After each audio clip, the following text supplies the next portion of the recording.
Buenos días, gracias por estar hoy con nosotros en este café con la prensa, muy valioso y muy representativo para cerrar el año y para dar inicio a un nuevo ciclo que es el 2022. Hoy nos acompaña el señor Richard Martínez Alvarado, él es vicepresidente de países para el Banco Interamericano de Desarrollo. Le damos la bienvenida, estamos muy felices que desde Washington nos acompañe.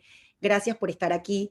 Me voy a permitir un poco leer un pequeño resumen de los cargos que ha ocupado anteriormente y lo hago porque tienen muchísima relevancia sobre el tema que vamos a tratar y también sobre la visión que usted nos puede ofrecer de las proyecciones para el próximo año. El señor Richard anteriormente fue ministro de Economía y Finanzas de Ecuador y como ministro encabezó medidas de salvaguarda de empleo y también para la industria. Fue presidente ejecutivo del directorio de la CAF, también fue presidente ejecutivo de la Cámara de Industrias y Producción de Ecuador. Agradecemos enormemente que esté aquí con nosotros esta mañana. También agradecemos a nuestro patrocinador, San George's Bank. Bienvenido, señor Richard. Gracias. Muchas gracias, Yolanda. Un saludo a todos. Gracias por esta gentil invitación. Muy honrado de poder compartir algunas ideas del día de hoy con la prensa.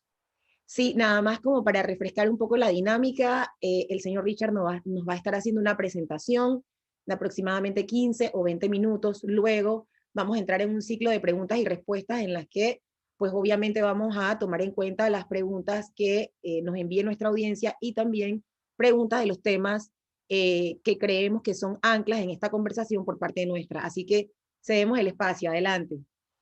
Perfecto, muchas gracias. Vamos a compartir una presentación.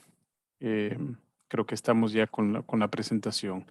Efectivamente, gracias por esta invitación. La verdad es que desde el banco para nosotros tiene muchísimo valor poder compartir con ustedes algunos de los retos que vemos hacia 2022 en América Latina y en el Caribe, pero también proyectar algunas oportunidades en medio de este desafiante escenario que todos estamos viviendo. Quisiera también recalcar que para el BID, Panamá es un país absolutamente prioritario. Sabemos que mucho de la recuperación de la región pasa por Panamá como sede regional de comercio, de transporte, de logística. Y por supuesto, creo que es importante mencionar que frente a este escenario de emergencia sanitaria y de reactivación económica, vamos a continuar apoyando como banco a Panamá. En los próximos meses vamos a tener un foro de inversiones que se acordó en la última visita entre el presidente del banco, Mauricio Claver Carone, y el señor presidente de la República, el presidente Cortizo, cuando hicimos la visita en agosto pasado. Así que gracias por su tiempo. Entro en materia.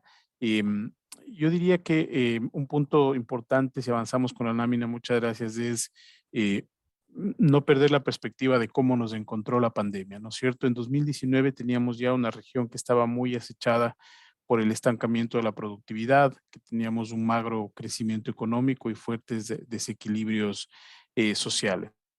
Eso por el lado económico. Por el lado social, más de la mitad de los trabajadores en el campo informal desempeñándose, una de cada tres personas con ingresos por debajo de la línea de pobreza, y Latinoamérica con una secuela muy fuerte de estos problemas estructurales que se acentuaba en una de las regiones más desiguales del mundo.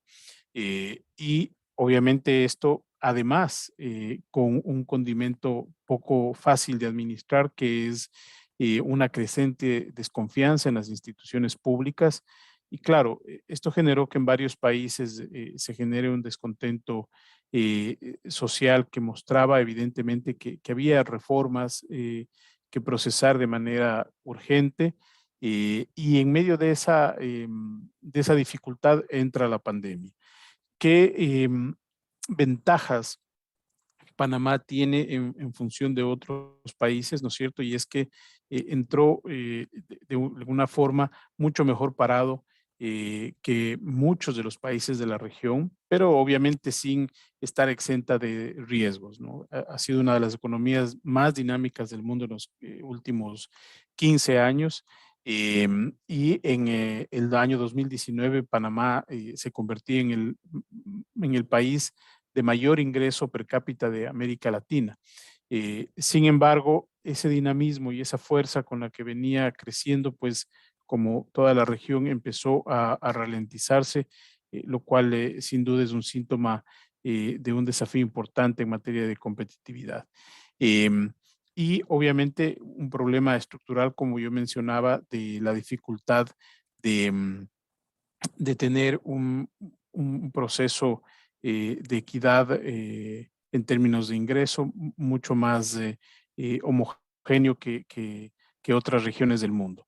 Y en ese escenario, si avanzamos por favor, llegó la pandemia, obviamente agravando estos desafíos. La región concentró el 18% de los casos del COVID y el 30% de las muertes. En esta lámina ustedes van a ver cómo América Latina y el Caribe es una de las regiones más afectadas eh, por la pandemia, ¿no? Es el puntito amarillo en la parte inferior izquierda.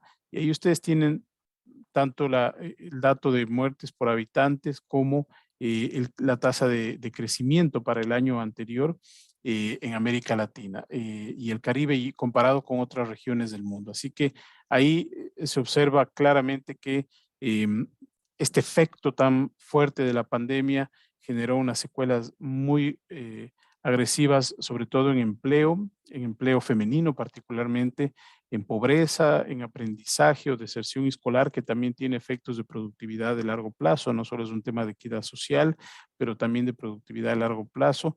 Y obviamente unas presiones muy fuertes en las finanzas públicas que hicieron que la región termine más endeudada después de la pandemia. Y que obviamente demanda unos desafíos hacia adelante para lograr una consolidación fiscal y una trayectoria de consolidación fiscal ordenada, pero tomando en cuenta también las necesidades incrementales en materia social para atender a los más vulnerables sobre todo. Aquí me gustaría mencionar que el banco estuvo muy activo en estos desafíos, ¿no es cierto? En el sector salud, nosotros como banco hemos brindado más de 1.200 millones de dólares en apoyo a la respuesta de COVID en 15 países y hemos movilizado otros 1.000 millones para apoyar a la compra y despliegue de vacunas, de los que ya se han beneficiado muchos países en la región, incluyendo Panamá, ¿no? Aquí hemos logrado financiar más de 2,5 millones de dosis a través de un programa integral que cubre las intervenciones tanto para asegurar el despliegue efectivo de la vacuna como la vacuna en sí mismo.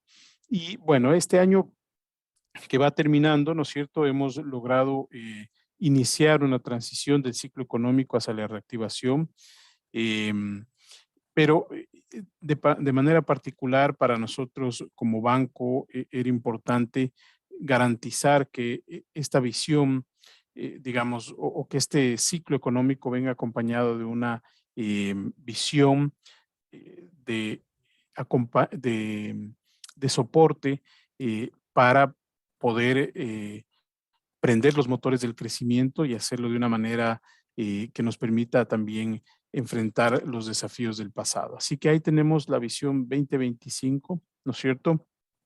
Eh, Nuestra mirada y nuestras acciones de futuro básicamente buscan una recuperación acelerada, pero también inclusiva y, como decía al inicio de la presentación, viéndose algunas oportunidades hacia adelante que las vamos a mostrar. Entonces, estos son los ejes de trabajo prioritarios del banco y que creo que está muy a tono también con lo que tiene el país como desafío y los países de la región en general. La primera es la integración regional y fortalecimiento de las cadenas de valor. Segundo, apoyo a las MIPIMES. Tercero, la digitalización y desarrollo de la economía digital. Cuarto, igualdad de género y diversidad. Y cinco, acción sólida frente al cambio climático. Entonces, aquí vemos que hay oportunidades que se derivan de esta crisis. El primero de ellos, obviamente, la integración regional, cómo lograr que la manufactura de la región y los servicios de la región puedan atender a los mercados como el mercado americano, que es un mercado muy significativo para toda la región, una vez que los propios comercios y las propias industrias de este mercado tan grande están regresando a ver a América Latina como un potencial abastecedor, dado los problemas que ha habido en la distribución, en la logística y por el tipo de shock también, que fue un shock de oferta muy fuerte para todos. Entonces, eso abre una oportunidad.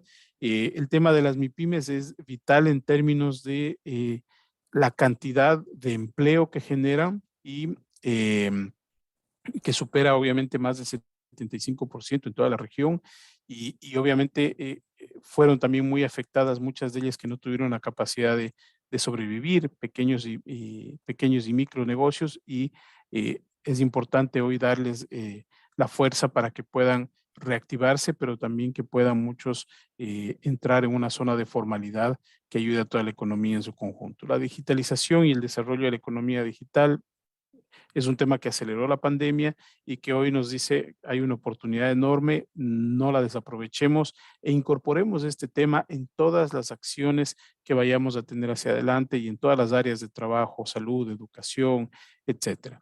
En temas de igualdad de género y diversidad, creo que hay una oportunidad enorme. Ya teníamos una brecha antes y hoy tenemos que cerrarla con mayor celeridad. El empleo se está recuperando más rápido en hombres que en mujeres y eso está abriendo la brecha y entonces las reformas necesitan ser mucho más aceleradas. Voy a comentar más adelante sobre ello, y una acción sólida frente al cambio climático, ¿no es cierto?, en términos de resiliencia, en términos de mitigación, pero también en términos de preparación hacia lo que puede venirse hacia adelante y sobre todo cómo reducir los efectos del cambio climático y cómo lograr conseguir un crecimiento y una recuperación de empleos verdes, que creo que es donde está la gran oportunidad. Así que si avanzamos, por favor, yo diría que hay dos momentos, ¿no? El momento urgente en donde vemos que la emergencia sanitaria todavía sigue siendo una prioridad.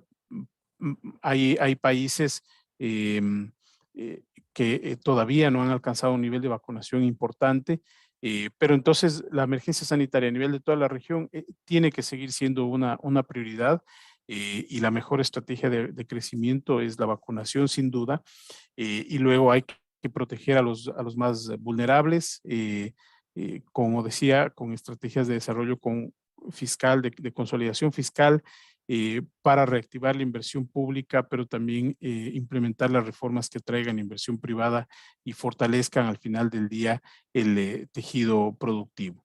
Sin duda, construir confianza y cohesión social para poder procesar esas reformas y que la ciudadanía pueda acompañar esas reformas y prender los motores del crecimiento a través de una fuerte participación del sector privado, un mayor espacio para el sector privado y también una serie de reformas que permitan garantizar que ese escenario para el sector privado sea un escenario inclusivo y de largo plazo.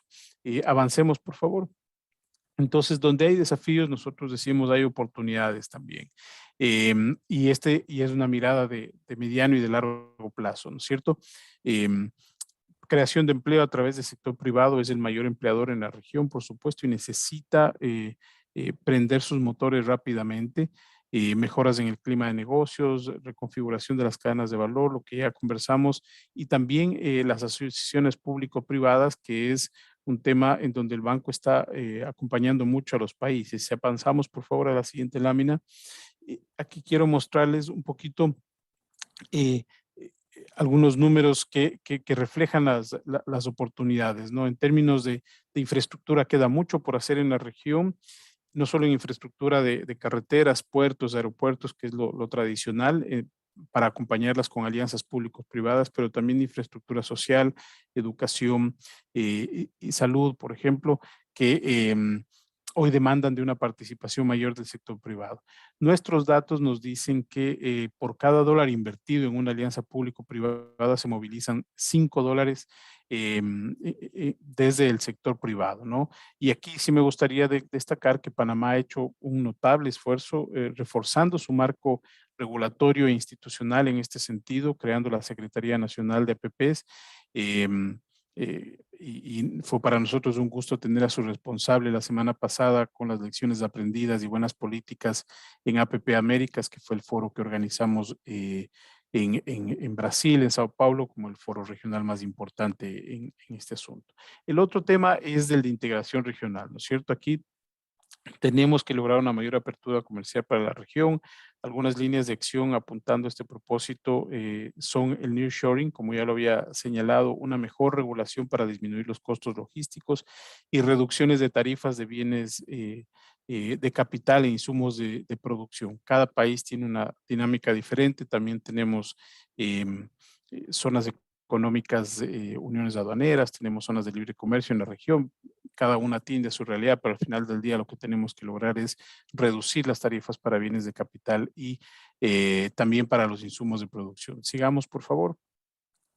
Y bueno, aquí decir que una gran oportunidad está asociada al cambio climático, ¿no es cierto?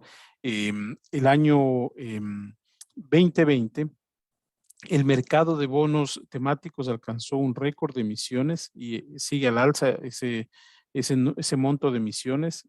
Cada día vemos la emisión de bonos verdes, de bonos sostenibles, también, digamos, en términos temáticos, tenemos bonos sociales también, pero el mercado en esta parte de asocio al cambio climático está siendo muy dinámica. América Latina y el Caribe representan todavía una fracción muy pequeñita del mercado global, es cerca del 2%, y nuestras proyecciones sugieren que podríamos cuadruplicar esta participación hacia el 2024. La digitalización, una de las pocas cosas positivas que nos deja la pandemia, tiene un campo de oportunidad. El ecosistema de emprendimiento digital y las soluciones que están basadas en tecnología está preparado para un crecimiento continuo y 11 países se encuentran entre los 60 mejores lugares para los servicios globales. Así que aquí tenemos también una oportunidad no solamente en términos de digitalización local, sino de internacionalización, de regionalización para consolidar a las potenciales startups en la región o las startups con potencial en la región. Y en el lado de género también hay un muy bonito espacio para mejoras y ganancias.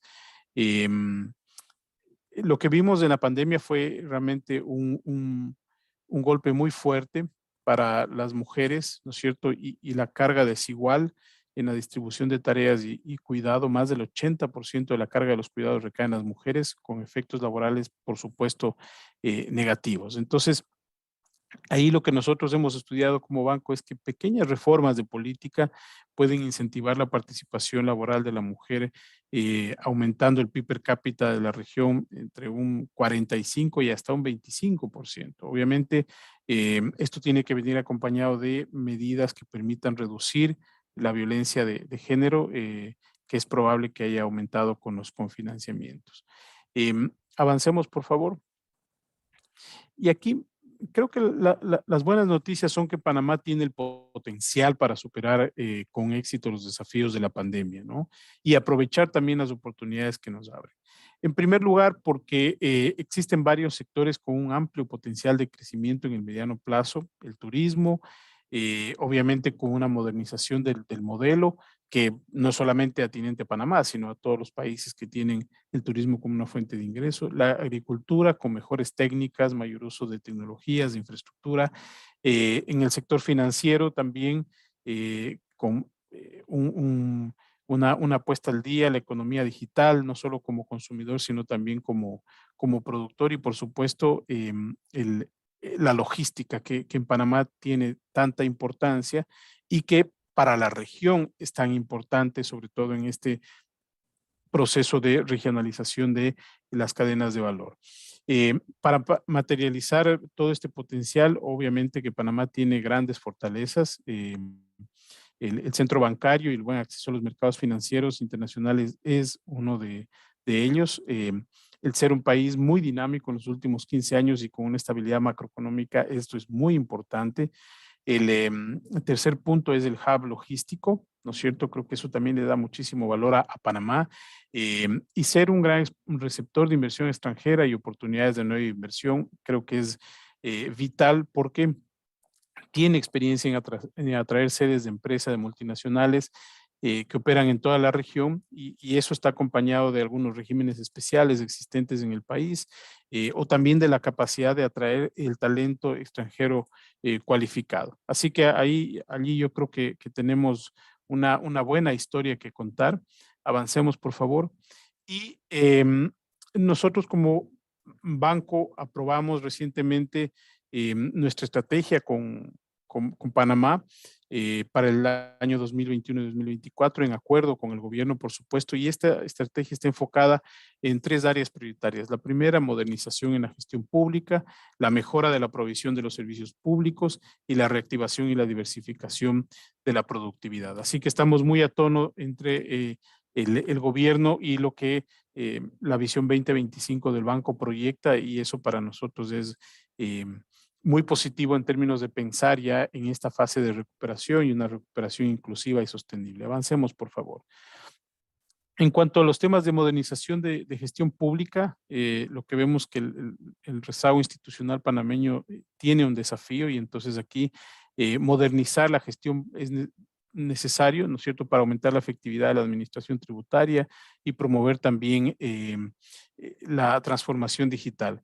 Aquí, interesante decir, en el caso de Panamá, estamos apoyando mucho en este desafío con la posibilidad de que el país se convierta en uno de los referentes regionales en gobierno digital, ¿no? Actualmente financiamos el programa en línea por 22 millones, mediante el cual hemos apoyado digitalización de trámites para ciudadanos y empresas, la capacitación de ciudadanos en dichos trámites y también la digitalización de la gestión, entre otras acciones. Y estamos trabajando también en un programa de modernización de la Dirección General de Ingreso y preparando un proyecto con el Ministerio de Economía y Finanzas para el desarrollo de un ecosistema fiscal para mejorar la focalización del gasto público. El segundo eje se centra en la mejora de la provisión de servicios. Si avanzamos, por favor.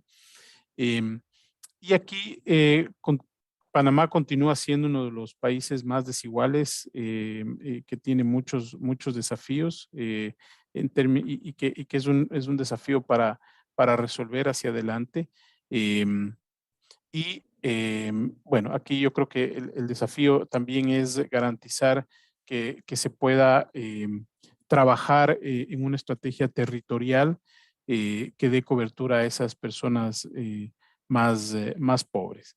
Eh, Teníamos un pequeño video, pero creo que lo vamos a compartir más adelante a través de los organizadores. Si avanzamos, por favor, para cumplir con los tiempos. Bueno, y el tercer eje que está asociado con la reactivación y la diversificación de la actividad productiva. Aquí la clave es ampliar el crédito, ¿no es cierto? Ampliar la bancarización y desarrollar también servicios de infraestructura de calidad, facilitando una mayor adopción digital, ¿no?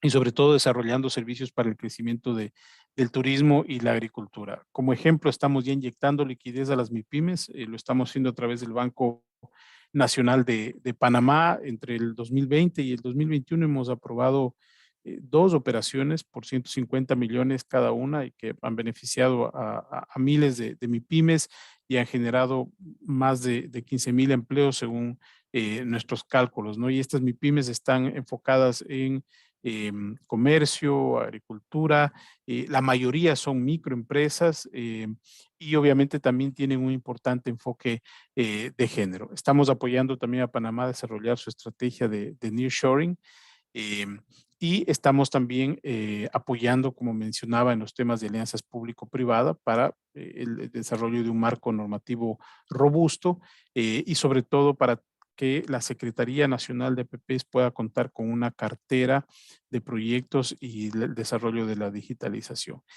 Por último, y de forma transversal, la equidad de género y cambio climático, aquí también estamos apoyando y trabajando muy de cerca con el gobierno. Hay un marco digamos, de programa de apoyo de políticas de igualdad de género. Y aquí básicamente lo que queremos hacer es fortalecer la institucionalidad y la capacidad de gestión de este tema. Y bueno, se han hecho muchas cosas aquí en conjunto con Panamá en términos de lucha contra la violencia de género, mesas interinstitucionales de cuidados, o la creación del Comité Asesor de Mujeres Indígenas para impulsar su emprendimiento. Estamos muy activos y con una agenda muy robusta en esa materia. Em, y en cuanto a cambio climático y junto con donantes, estamos avanzando en proyectos, en un proyecto específico que nos permita incrementar o promover la conservación y la protección del capital natural costero de Panamá, ¿no? Y básicamente lo que queremos hacer allí es cuantificar el carbono que almacenan y la protección de la biodiversidad de los medios de vida que apoyen obviamente a esta biodiversidad. Así que lo importante de este proyecto también es que va a permitir no solamente una línea de trabajo directo con las autoridades, pero también incluye a los sectores educativos, la sociedad civil, el sector financiero, etcétera. Es decir, esto está como parte de nuestra agenda. Así que he dejado un pantallazo de lo que vemos nosotros para Panamá, particularmente en el contexto de lo que vemos en la región. Y quisiera solamente dejar tres mensajes que resumen de alguna manera todo lo que hemos visto el día de hoy. El primero es que Panamá ha demostrado una rápida reacción ante la pandemia, eh, así como el esfuerzo para poder ayudar a las familias y empresas. Eh, y obviamente no hay duda de que hacia el futuro eh, eh, se puede replicar cualquier tipo de evento que no lo contemplamos, ¿no es cierto? La pandemia nos tomó por sorpresa a todos y para estar listos para ese nuevo escenario incierto que hoy no controlamos, es importante garantizar unas reformas de largo plazo que permitan tener a las economías muy robustas por el lado macroeconómico, también muy robustas por el lado social y obviamente con muchas oportunidades que hayamos aprovechado como lecciones aprendidas, siendo una de ellas la digitalización. Entonces, allí decir también y ratificar que el banco siempre va a estar cerca de Panamá para acompañar en estas iniciativas y en estos desafíos para la región. Y como decía al inicio, porque Panamá al final del día es clave para la recuperación de la región. Muchas gracias y podemos pasar a las preguntas. Encantado de responder Gracias. las inquietudes. Gracias. Tenemos muchísimas preguntas, así que voy a tratar de ser bastante democrática, consolidando algunas de ellas cuyos temas se vinculan y tratando de abarcar un poco todas las inquietudes que tiene nuestra audiencia. Muchas están encaminadas precisamente a tratar de encontrar soluciones a esos obstáculos que bien mencionabas inicialmente. Por ejemplo, preguntan, ¿cómo analizan ustedes la evolución de la crisis de los contenedores? ¿Y cuáles son las perspectivas para que termine o tienda a solucionarse? Esto es clave para la recuperación económica de la región y del mundo en general. No sé si podemos avanzar con tal vez un par de preguntas más para consolidar las ideas. ¿Es posible o Yo creo quieren que ir evacuando? sí, vamos evacuándolas porque son temas que aunque estén conectados son áreas de Ok. temáticas diferentes. Sí, mira, sobre los contenedores, es difícil. No creo que nadie se anime a poner una fecha a esto de cierre, ¿no? Es difícil predecir con exactitud. Lo que sí creo que tenemos que pensar es en medidas de abaratamiento de costos, por un lado, porque el desabastecimiento ha generado costos adicionales en algunos países y vemos que hay algunos países que ya están tomando medidas para ajustar esos costos y que el comercio internacional pueda reducir los efectos asociados al incremento de precios que están asociados a su vez a esta restricción de oferta, ¿no? Entonces, eso me parece que es importante para pensar en cómo aliviar el efecto de esta carga, que al final del día se transmiten en costos, ¿no? En costos y en desabastecimiento de productos. Y lo segundo, que está asociado al desabastecimiento de los productos, es todo lo que he mencionado, ¿no? Que es construir una estrategia y repensar en muchos casos las estrategias que estaban asociadas a una internacionalización bajo ciertos patrones de comportamiento del comercio que hoy se han cambiado por completo, ¿no? Entonces, allí es donde entran las cadenas regionales de valor, allí es donde entran el nearshoring, y qué oportunidades puede haber para reinstalar ciertas cosas que se estaban haciendo en otros países en América Latina y el Caribe. Por supuesto, hay muchísimo espacio en industrias que son industrias textiles, en industrias de medicinas, en industrias también de semitecnológicas, ¿no es cierto? Entonces, ya lo que puede hacer cada país va a depender obviamente de ciertas condiciones particulares y creo que esa es la forma de resolver y de destrabar esto en el medio plazo. ¿Qué modelo de turismo observan ustedes o recomiendan ustedes para Panamá? Mira, yo creo que aquí hay una gran oportunidad, ¿no? De nicho, por supuesto. Panamá tiene una riqueza histórica, cultural, extraordinaria y también territorial. Así que yo creo que obviamente hacia el futuro, si uno desea capturar la mayor cantidad de renta y de ingreso del mercado turístico, eh, creo que Panamá tiene los suficientes atributos y atractivos para garantizar entrar en nichos específicos que estén asociados justamente a este legado que tiene Panamá en términos de riqueza natural, cultural e histórica. Sí, en el tema macroeconómico hay una pregunta que abarca no solamente a Panamá, sino a toda la región y yo diría que al mundo, que es el tema de la inflación, que está azotando fuertemente a nuestros países. Un poco un cóctel casi diabólico entre desempleo, informalidad, inflación, cómo lidiar con todo esto y cómo salir de esta crisis adelante. Sí, mira, y respecto a la pregunta anterior, se me quedó una idea solamente decir que obviamente el potencial que tiene Panamá en términos de turismo de negocios es extraordinario. O sea, ya lo ha demostrado, ¿no? Y yo creo que esto hacia futuro implica también un repensamiento de lo que nos deja el COVID, ¿no? Porque la movilización va a ser menos robusta en presencial, pero yo creo que este año se va a pasar a reactivar mucho el 2022, ese mercado, y obviamente hay que buscar cómo dar las garantías y las certezas para que la gente retome ese mercado con fuerza. Sobre el tema de la inflación, mira, lo que vemos obviamente es que hay un componente importado importante, ¿no? Por un lado tienes un crecimiento de los precios de los commodities, particularmente en energía, y obviamente eso tiene algunos efectos en la región disímiles, ¿no? En algunos países que dependen de la exportación de los commodities, pues están viendo un boom en sus ingresos.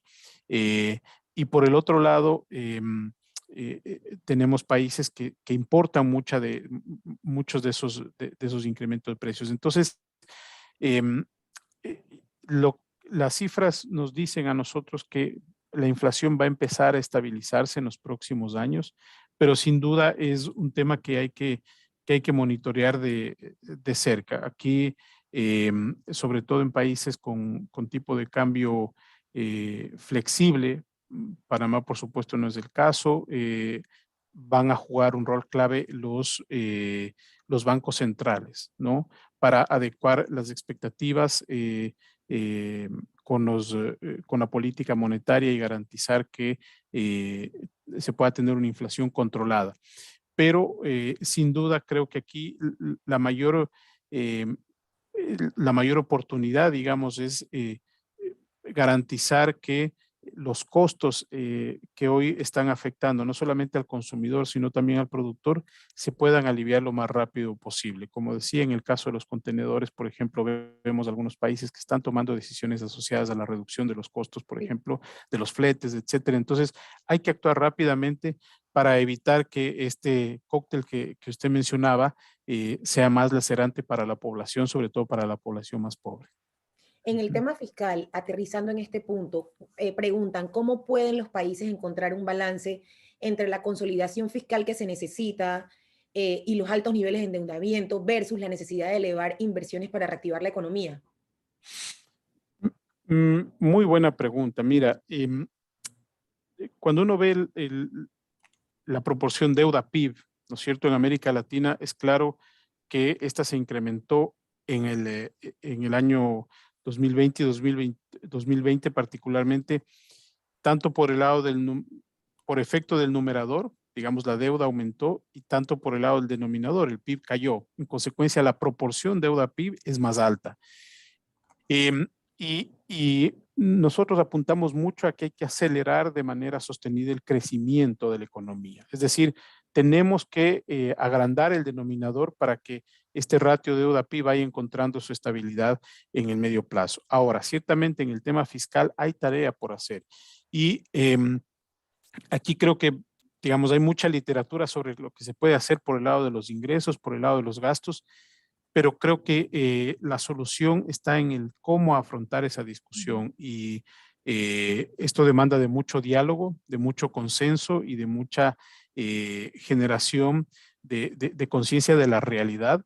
Y obviamente tiene que venir acompañado de que cualquier esfuerzo que hagan las sociedades o los gobiernos va a estar reconducido a las personas más pobres, eh, y que también se va a actuar con mucha transparencia y con mucha responsabilidad en el uso de los recursos, que es algo que también los ciudadanos quieren ver si es que eh, se toma cualquier decisión en términos de política fiscal. Así que, en nuestra opinión aquí, no solo importa el qué, digamos, eso lo tiene que encontrar también cada país en los equilibrios internos, pero sobre todo el cómo, y el cómo pasa por encontrar unos consensos que permitan sostener esas reformas y caminar en una senda de consolidación responsable.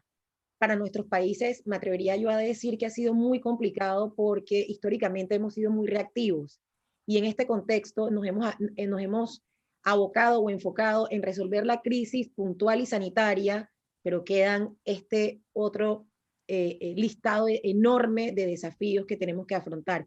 Y uniendo lo que acabamos de conversar con otra de las preguntas que nos llegan, dice, ¿cuáles son las reformas claves para que Panamá y la región estén mejor preparados para la próxima crisis? Yo uniría a esa pregunta otra que me gustaría aterrizar mucho para Panamá, que es el hecho de la crisis en el sistema de pensiones que le ejerce mayor presión a nuestro país. Mira, sí, sobre el tema anterior, yo creo que en el caso de Panamá hay buenas noticias, ¿no? Que se complementa un poco con tu reflexión, ¿no es cierto? La reactivación económica está siendo muy positiva, muy importante, digamos, las cifras lo muestran así. Y también por el lado de los ingresos, hay una fuente de ingresos importantes que es el canal de Panamá, y eso también muestra para el próximo año una dinámica que va a permitir dar la flexibilidad suficiente para encontrar estos equilibrios en la senda de consolidación. Sobre las reformas de largo plazo, mira, yo creo que eh, eh, creo que es el momento de profundizar las reformas que permitan una participación mucho más activa del sector privado, ¿no?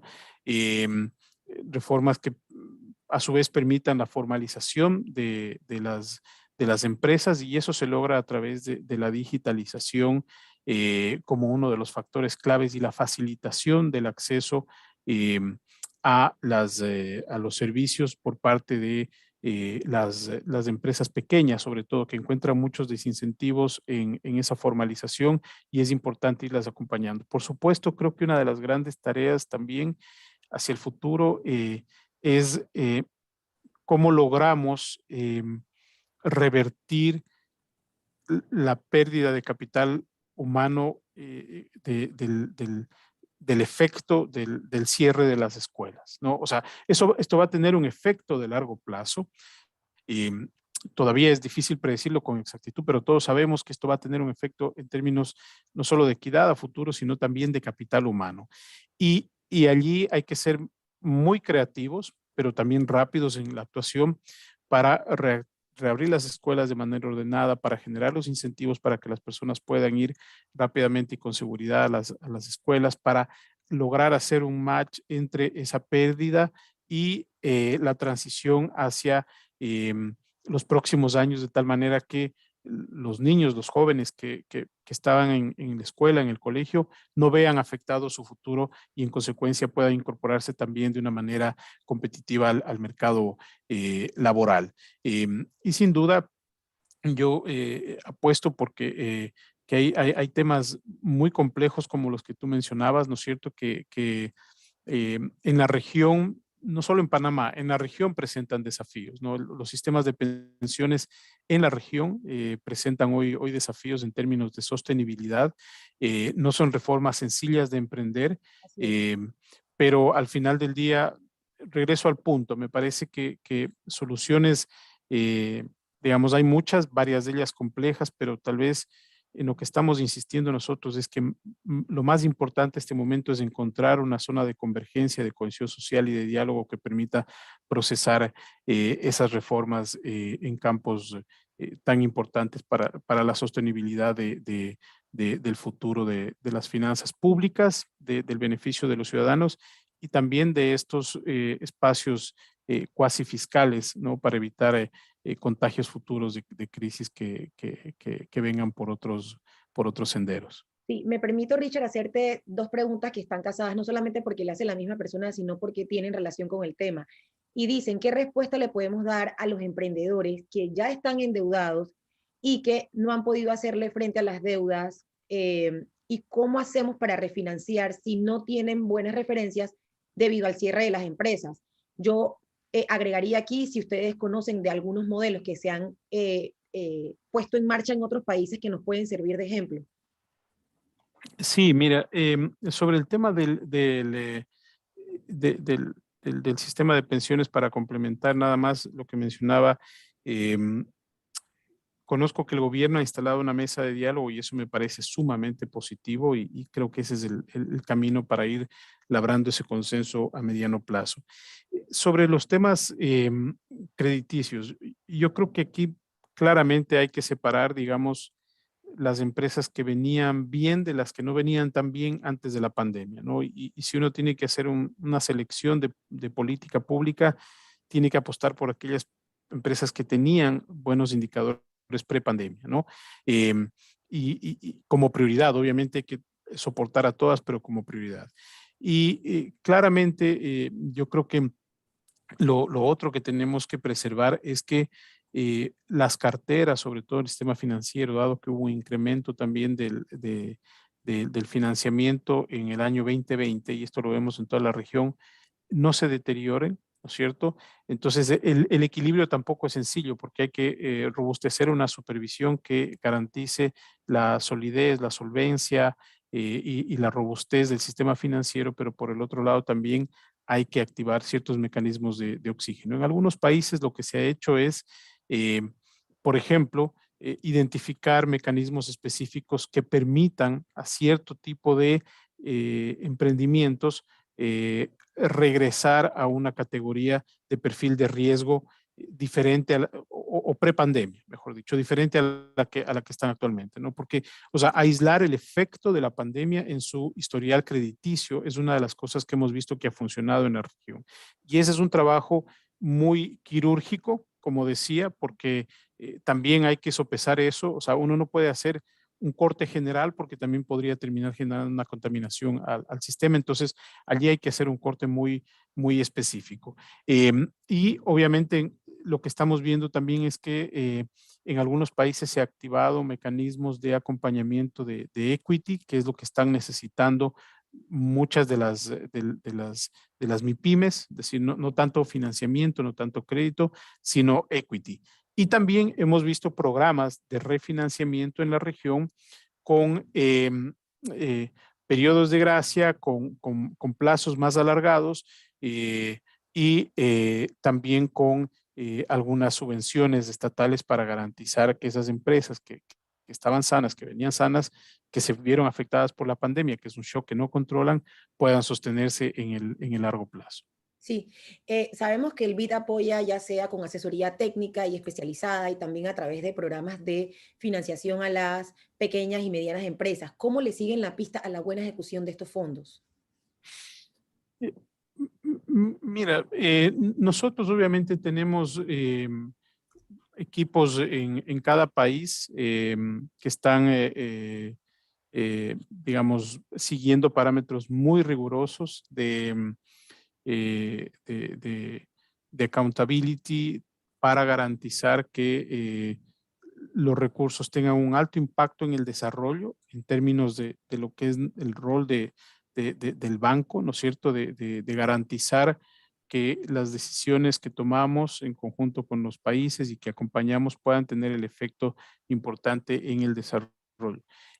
Pero segundo, también hay aspectos materiales en términos de lo que tú mencionabas, ¿no es cierto? Entonces allí una buena gestión de procurement, una buena gestión de salvaguardias, una buena gestión de seguimiento a las carteras, de acompañamiento, de revisión de las carteras, de acompañamiento a las unidades ejecutoras, es algo en lo que hemos venido trabajando muy fuerte y también en darle mayor espacio a la información asociada al tipo de operaciones en términos de lo que se hace por el lado del procurement con los recursos del banco. Así que esa digitalización que permite mayor transparencia también ha sido uno de los principales mecanismos que hemos manejado y que obviamente tenemos que reforzarlo en esta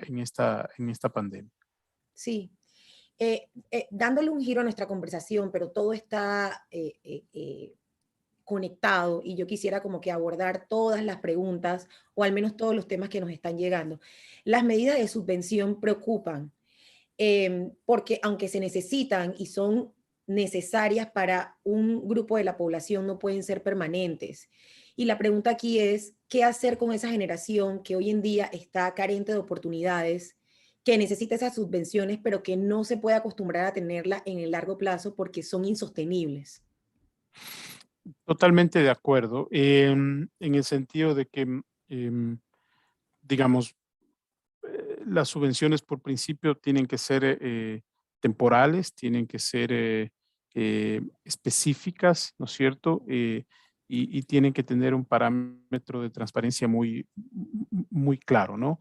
Em, y entonces creo que es inevitable pensar que en medio de una crisis tan grave, los mecanismos de protección social tenían que ampliarse para garantizar unos mínimos de supervivencia, ¿no es cierto? Y también unos mínimos de cohesión social, ¿no? Porque esto al final del día tiene un efecto de cohesión social.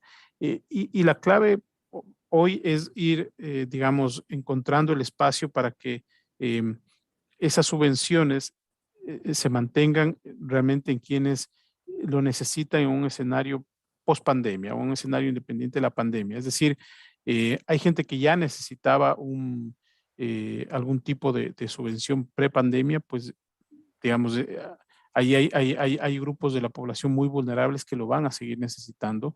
Eh, pero la realidad de cada país es muy diferente, ¿no? Y los sistemas de protección social tienen distintos niveles de desarrollo en cada país, lo que típicamente, digamos, en términos más, eh, más teóricos, si uno quiere, es ver que estos sistemas puedan ser lo suficientemente dinámicos para ensancharse en épocas de crisis, ¿no es cierto? Y para irse achicando en periodos post-crisis, porque simplemente no es sostenible pensar que todas todos los mecanismos que se han activado por la pandemia puedan garantizarse a la eternidad. Eso no lo va a poder sostener ningún país. Entonces, pero ese retiro tiene que venir acompañado con, nuevamente, insisto, darle muchísimo volumen al sector privado. Y aquí Panamá yo creo que tiene una gran trayectoria, creo que tiene una gran historia que contar, y hay que darle mucha más fuerza para acompañar esas oportunidades.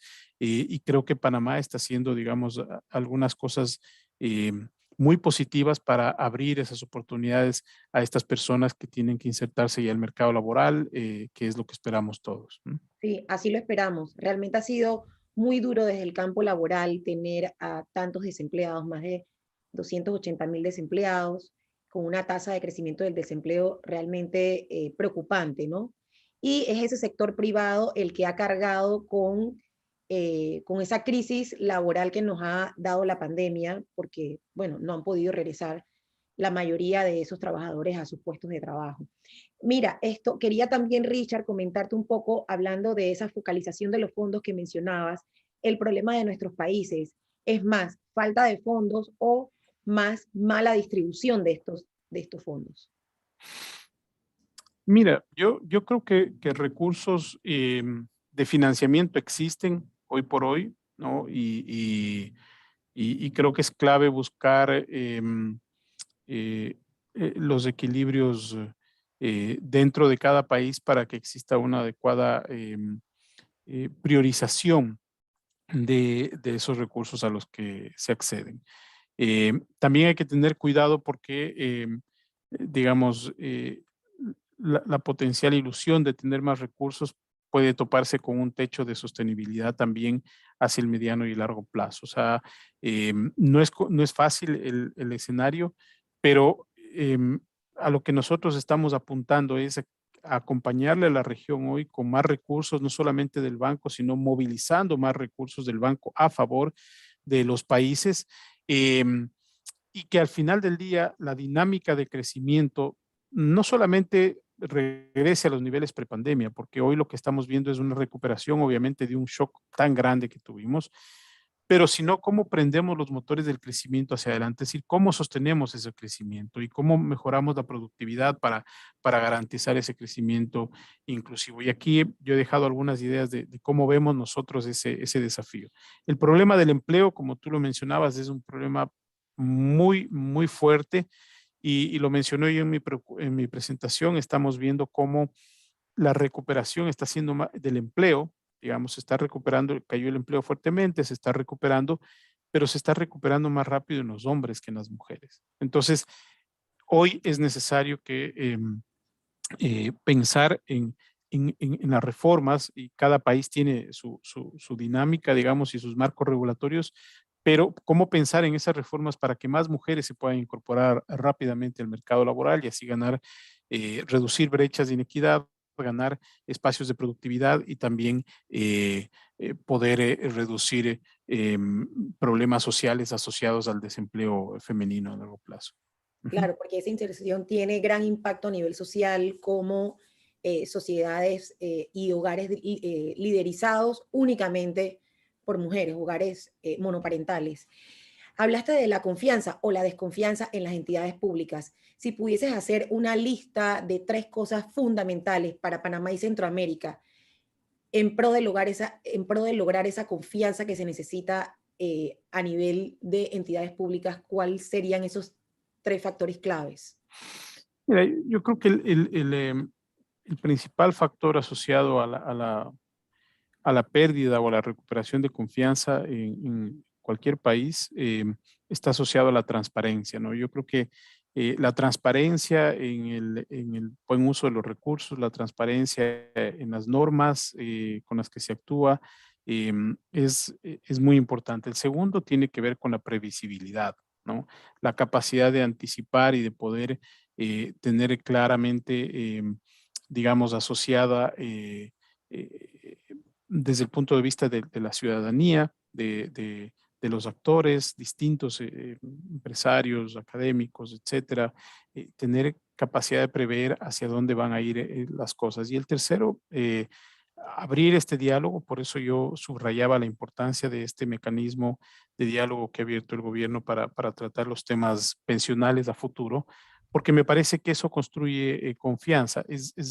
Digamos, hay muchas cosas en las que se estará de acuerdo unos con otros, en otras no, pero al menos el procesar debates de manera técnica, ordenada, eh, sin el apasionamiento de la política, ayuda a neutralizar un factor de desconfianza futuro y más bien ayuda a encauzar la discusión hacia temas absolutamente objetivos. Así es. Me atrevo a unir a tu comentario un comentario de una de las personas que nos escribe, que dice que Latinoamérica debe combatir primero la corrupción para luego tener seguridad jurídica y que esa seguridad jurídica sea garante para atraer a las inversiones. Mira, absolutamente. El tema de institucionalidad, de Estado de Derecho, lucha contra la corrupción es una prioridad de América Latina.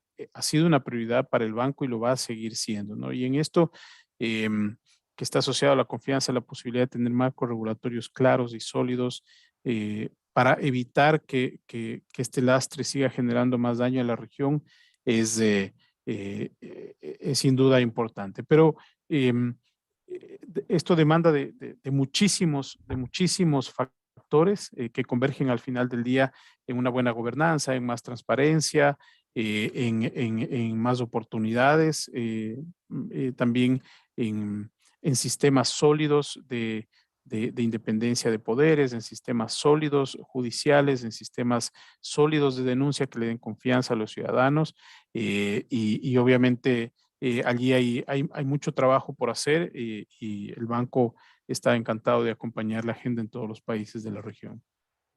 ¿Qué manera más puntual y enérgica de cerrar este conversatorio? Porque yo creo que también en eso, en esa parte, en esa discusión sana de cómo mejorar la institucionalidad del país, hay mucho en la clave del éxito que todos necesitamos en los próximos años. Me quedo con un mensaje tuyo, Richard, y lo vuelvo a recapitular o recapitulo para cerrar esta conversación, lo importante de prender motores de crecimiento y cómo nos podemos apalancar en varias de las cosas que tú mencionabas. Apoyo a las pequeñas y medianas empresas, apostar a esa integración regional que tanto necesitamos, accionar sobre el cambio climático, también meterle el hombro al tema de la digitalización y la consolidación fiscal.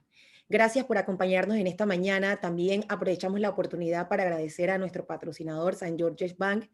Le recordamos a nuestra audiencia que el contenido de esta conversación va a quedar grabado en nuestro canal de YouTube y también en Facebook. Muchísimas gracias por acompañarnos, darnos esta lección. Vamos a atesorar todo lo conversado y seguramente de aquí sale muchísimo material para reencontrarnos en el 2022 en algún momento. Que pasen feliz año a todos.